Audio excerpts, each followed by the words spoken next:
Okay, so the Wagon project here now is going to start progressing pretty rapidly, so I hope you're all prepared to keep up with the updates over the coming weeks and coming months. So last video we got the seating. That's going to allow us to sort out the pedals, the steering and all the gubbins like the gear shifter, handbrake mechanism. Now we have a finalised seating position. So other things we need to sort out now is, obviously, as you can see, we still do not have any engines, do we, Ted?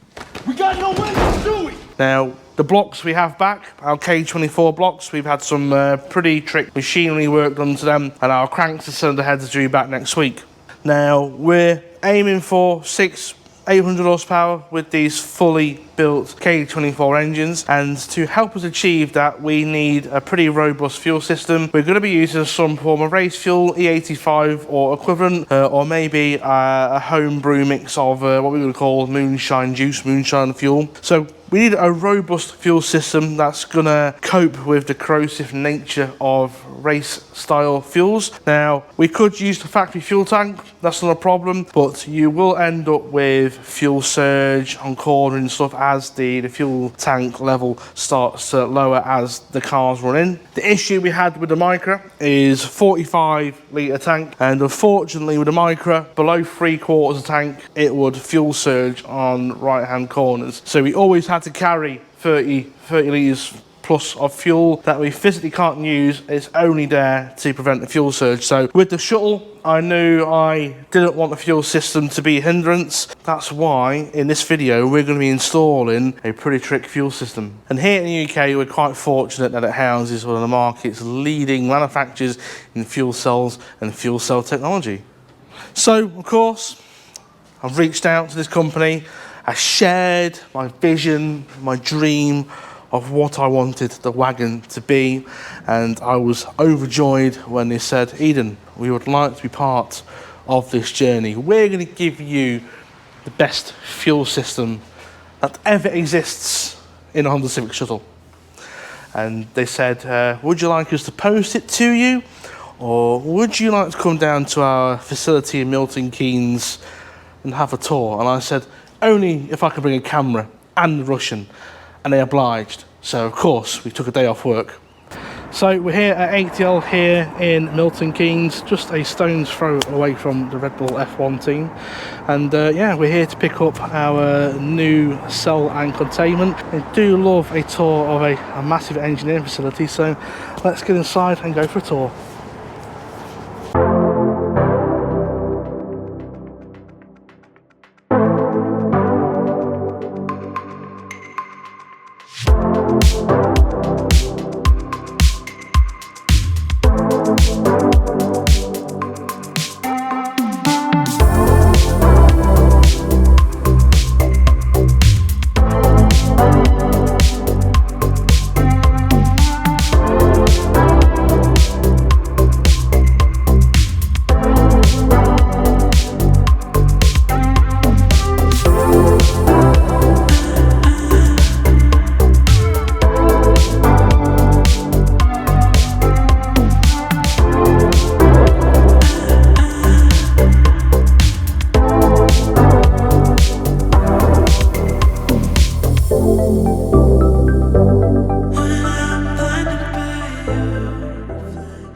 Okay, so we've had a tour of ATL's absolutely bonkers facility.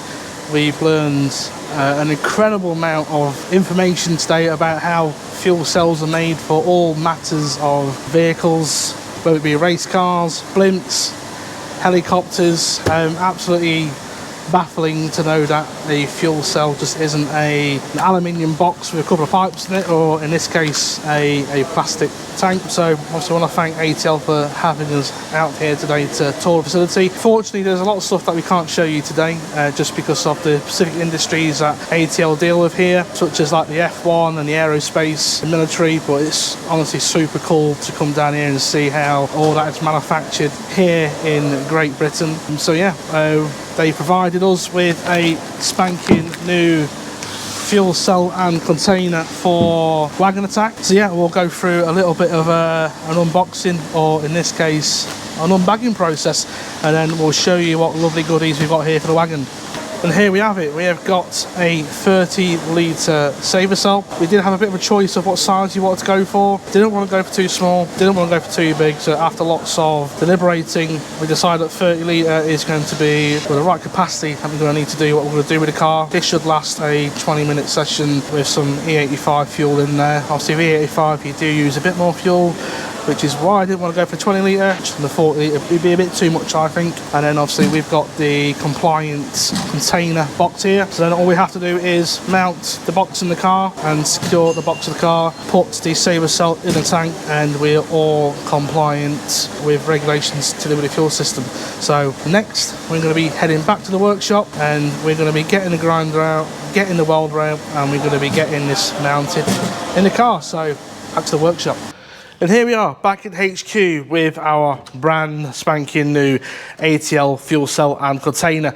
Want to thank Ellis and Sam for the tour. Fantastic pair of blokes who are very knowledgeable about how the fuel tanks are made. Not only just these plastic fuel savers, but right down to the aerospace stuff, the space stuff, which was really interesting, the F1 fuel cells, the Porsche GT3 fuel cells. I think they had to make like 40 of those tanks a week or something daft. An obscene amount of fuel tanks being made for race cars.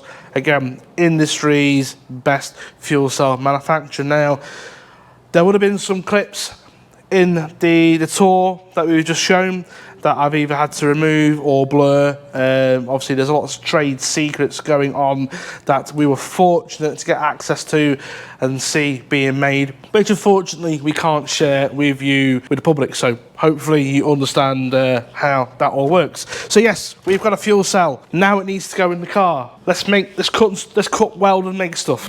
Let's cut, weld and make stuff, stew it. Okay, so what are our plans with the fuel cell? Now, unfortunately, I chose the most popular size, which is the 30 litre. So I've had to wait a while for it while they made them.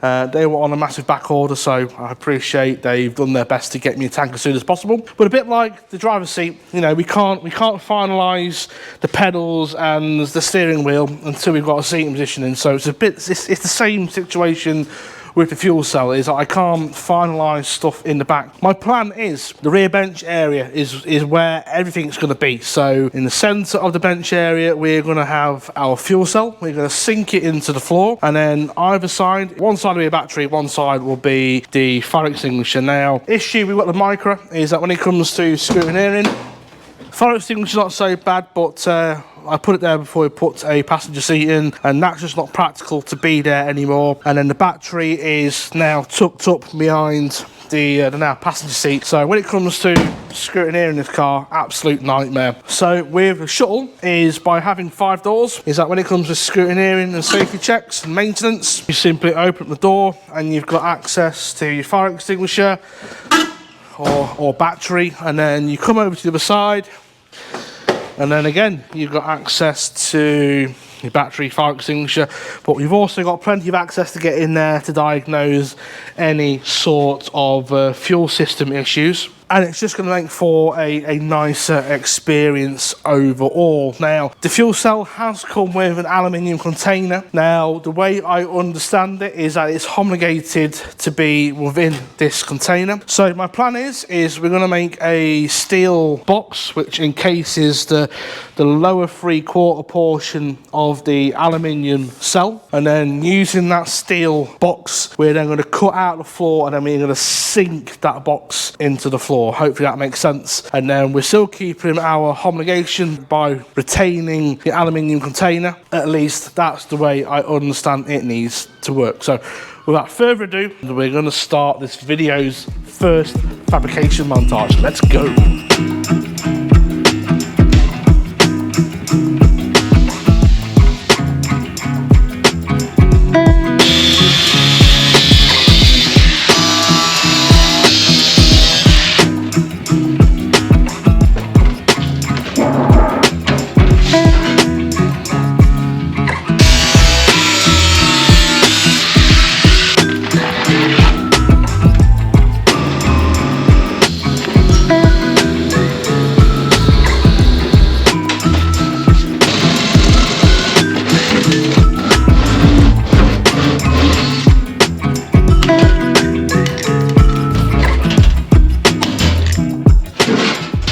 Okay, one steel box,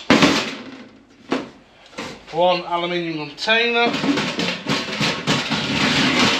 Beautiful. And then we've got the lid.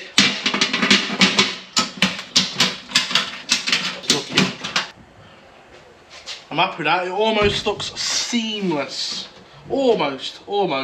I'm dead happy with the fitment on the box. So what I'm going to do now is I'm going to weld the seams up on the mild steel box. And then we can finally do the important part, which is go over to the shuttle and cut a gaping hole in the floor so we can start to weld this box in.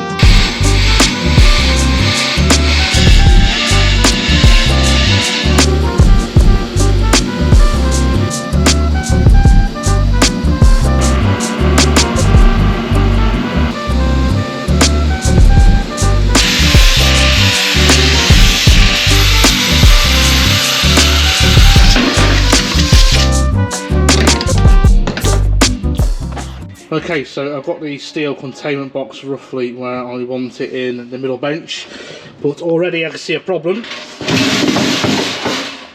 and that is we're going to have to address these two holes first, purely because the fuel tank is going to want to go straight through the centre of this hole, and we're going to take a corner slice out of this hole. So we're going to cut a couple of circles out of some steel, and then we'll get them welded in before we mark and cut the floor.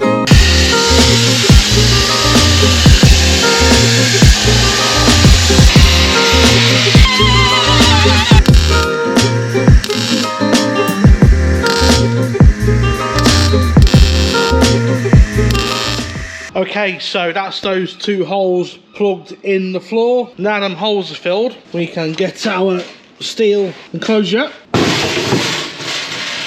So what I'm going to do now is I'm going to spend 15-20 minutes with some masking tape and some pens and some tape measures. I'm going to make sure that we've got this tank, this enclosure that we're going to weld in nice, square and central with the car, and then we'll cut a hole. We'll be able to then sink this enclosure into the floor. So let's get cracking.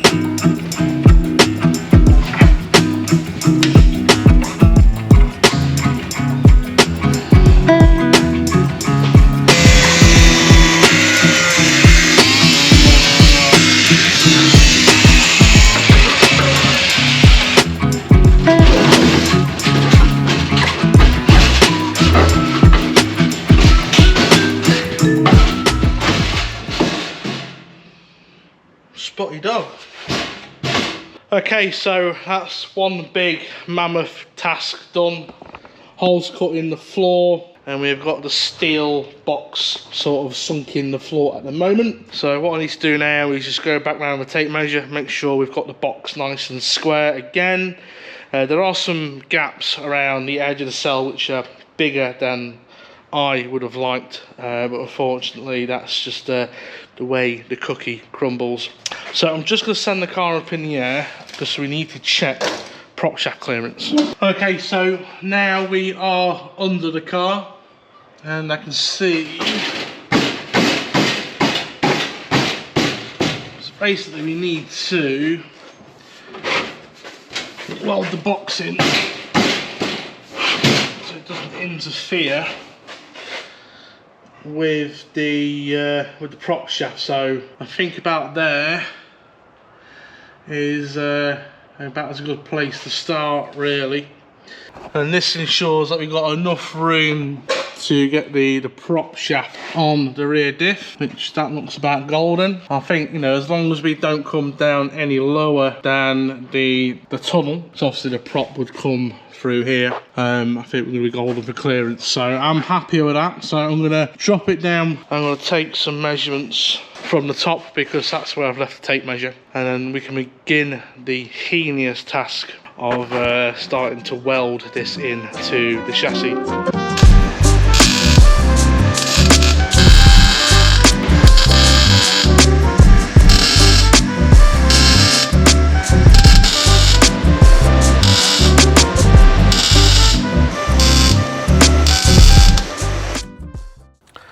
Well everyone,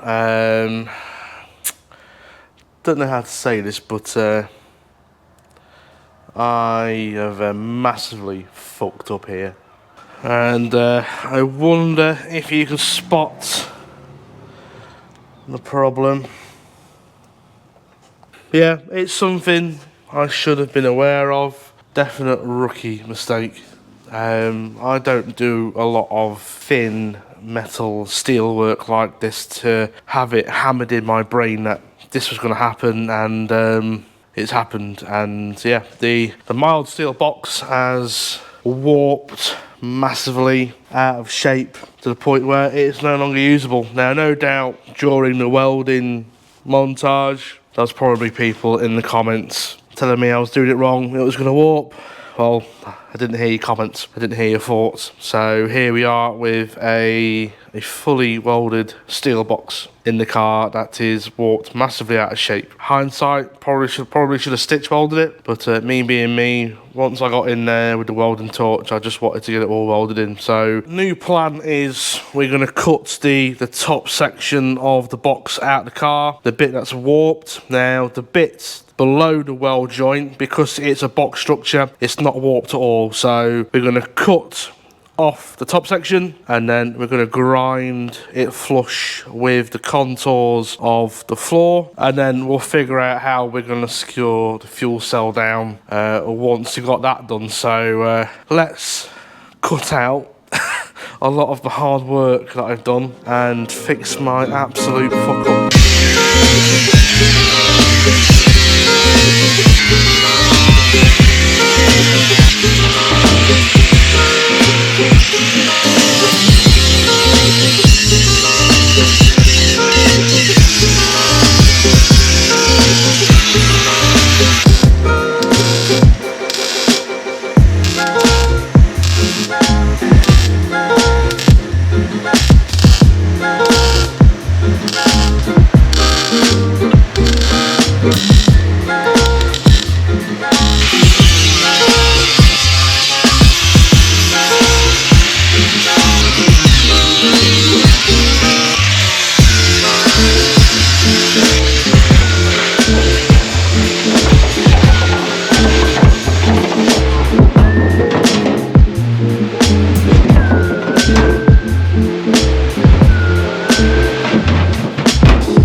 Few hours later, we're done.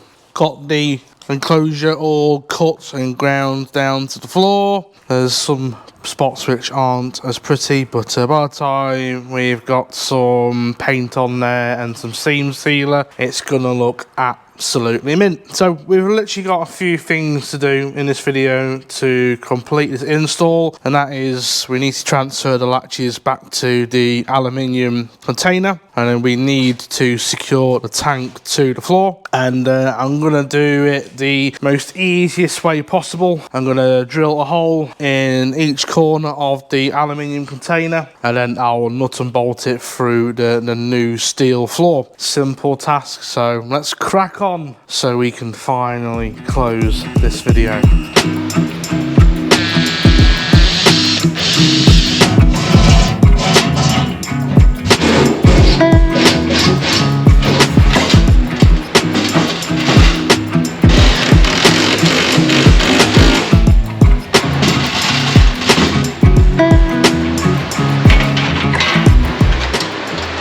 So let's just say I'm happy that this install is finished. I'm